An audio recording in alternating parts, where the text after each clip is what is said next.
Okay, ಇದು K P S ಸಿಗೆ ಸಂಬಂಧಪಟ್ಟಂಥ ಸುದ್ದಿ.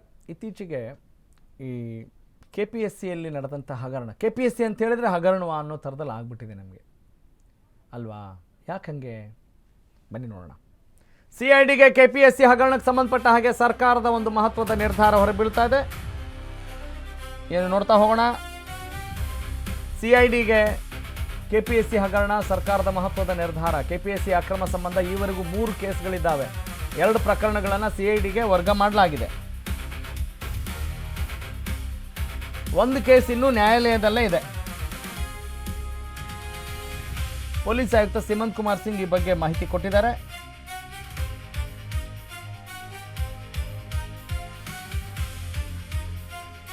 ನೋಡಿ, ಈ ನಿಜ ಎಲ್ಲವೂ ಮಹತ್ವದ ನಿರ್ಧಾರವೇ.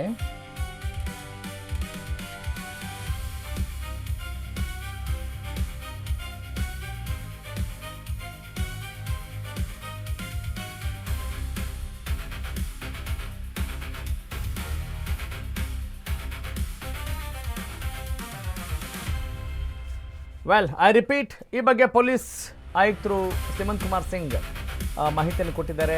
ಕೆ ಪಿ ಎಸ್ ಸಿ ಹಗರಣಕ್ಕೆ ಸಂಬಂಧಪಟ್ಟ ಹಾಗೆ ಸರ್ಕಾರ ಒಂದು ಮಹತ್ವದ ನಿರ್ಧಾರವನ್ನು ಕೈಗೊಳ್ಳಲಾಗ್ತಾ ಇದೆ.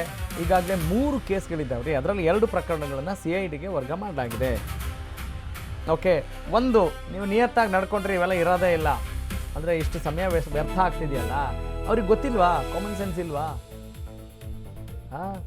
ಅಧಿಕಾರದಲ್ಲಿದ್ದಾಗ ನಿಮ್ಮ ಏನೋ ಮದ ಜಾಸ್ತಿ ಆಗ್ಬಿಡುತ್ತಾ? ನಾವು ಅಧಿಕಾರದಲ್ಲಿದ್ದೀವಿ ಅಂದರೆ ಸಾಕು, ರಿಸರ್ವೇಷನ್ ಇದ್ರೂ ನಮಗೆ ಬೇಕು, ಬೇರೆ ಜನರೇ ಕಾಣಿಸಲ್ವಲ್ಲ. Yes, police commissioner Seemanth Kumar Singh ಏನು ಮಾತನಾಡಿದ್ದಾರೆ, ಬನ್ನಿ ಗಮನಿಸೋಣ. ಆಲ್ರೆಡಿ ನಮ್ಮ ಜಾಯಿಂಟ್ ಕಮಿಷನರ್ ಅಡ್ಮಿನ್ ಅವರು ಹೌದು, ಅದ್ರ ಬಗ್ಗೆ ನಾವು ಇದಾದ್ಮೇಲೆ ಅದರ ಬಗ್ಗೆ ನಾವು ಮೀಟಿಂಗ್ ಇಟ್ಕೊಂಡಿದ್ದೀವಿ ನಮ್ಮ ಡಿ ಸಿ ಪಿ ಜೊತೆಗೆ. ಅರೌಂಡ್ 149 ಸೆಂಟರ್ಸ್ ಇದೆ, ಎಕ್ಸಾಕ್ಟ್ ನಂಬರ್, ಯಾಕೆಂದ್ರೆ ನಮ್ಮ ಜಾಯಿಂಟ್ ಕಮಿಷನರ್ ಅಡ್ಮಿನ್ ಅವರು ಇದಕ್ಕೆ ಇನ್ಚಾರ್ಜ್ ಇದ್ದಾರೆ ಅವರು. ಸೊ ಅವರೇ ಈಗ ಎಲ್ಲ ಡೀಟೇಲ್ಸ್ ತಗೊಂಡ್ ಬರ್ತಾರೆ. ಆರ್ಡರ್ ವ್ಯೂ ಇಂದ ಬಂದೋಬಸ್ತ್ ಕೂಡ ಎಲ್ಲ ನಾವು ಮಾಡ್ತೀವಿ. ಮತ್ತು ಸ್ವಲ್ಪ ಹೆಚ್ಚಿನ ಸಂಖ್ಯೆಯಲ್ಲಿ ಅಪ್ಲಿಕೇಶನ್ ಬಂದಿದೆ. ಮೋರ್ ದೆನ್ 2 lakhs ಅಪ್ಲಿಕೇಶನ್ ಇದೆ. ಸಿಟಿ ಕ್ಯಾಂಡಿಡೇಟ್ಸ್ ಬರ್ತಾರೆ.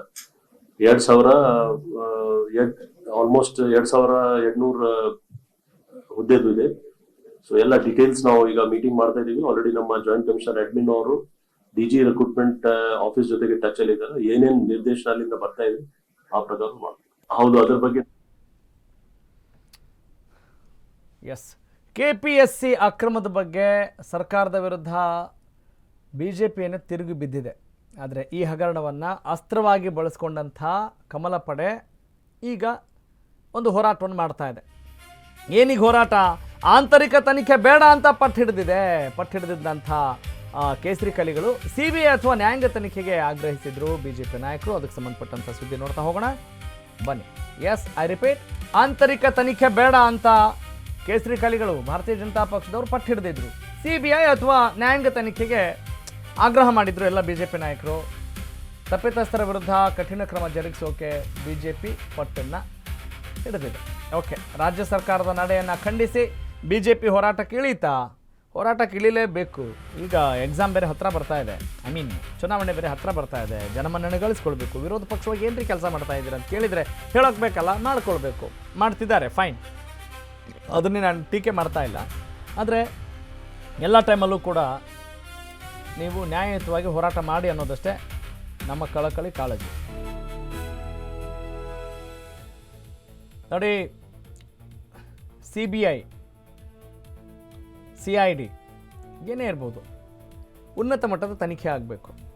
ಈಗ ಇಂಥದ್ದೇ ಒಂದು ದೊಡ್ಡ ಮಟ್ಟದ ಒಂದು ರಾಜ್ಯದಲ್ಲಿ ಏನು ಪ್ರಕರಣ ಸುದ್ದಿಯಾಗಿತ್ತು, ಅದನ್ನು ಸಿ ಬಿ ಐಗೆ ವಹಿಸಲಾಗಿತ್ತು. ಆದರೆ ಮತ್ತೆ ಪುನರಾವರ್ತನೆ ಮಾಡಿ ಸರಿಯಾಗಿಲ್ಲ ಅಂತ ಕೂಡ ಹೇಳಿದ್ದನ್ನು ನೋಡಿದ್ದೀವಿ. ಸುಪ್ರೀಂ ಕೋರ್ಟ್ ಚಾಟಿ ಬೀಸಿದ್ದನ್ನು ಕೂಡ ನಾವು ನೋಡಿದ್ದೀವಿ. ಓಕೆ, ಅಂದರೆ ನೀವು ಯಾವುದೇ ತನಿಖೆ ಮಾಡಲಿರಿ, ನೀವು ಆರಂಭದಲ್ಲೇ ನಿಯತ್ತಾಗಿ ಇದ್ಬಿಟ್ರೆ ಇದ್ರ ಪ್ರಸಂಗವೇ ಬರಲ್ಲ ಅಲ್ವಾ ಅನ್ನುವ ಒಂದು ಯೋಚನೆ ಜನರದ್ದು ಇದ್ದೇ ಇರುತ್ತೆ, ಜನಸಾಮಾನ್ಯರದ್ದು ಇದ್ದೇ ಇರುತ್ತೆ. That is very crucial point.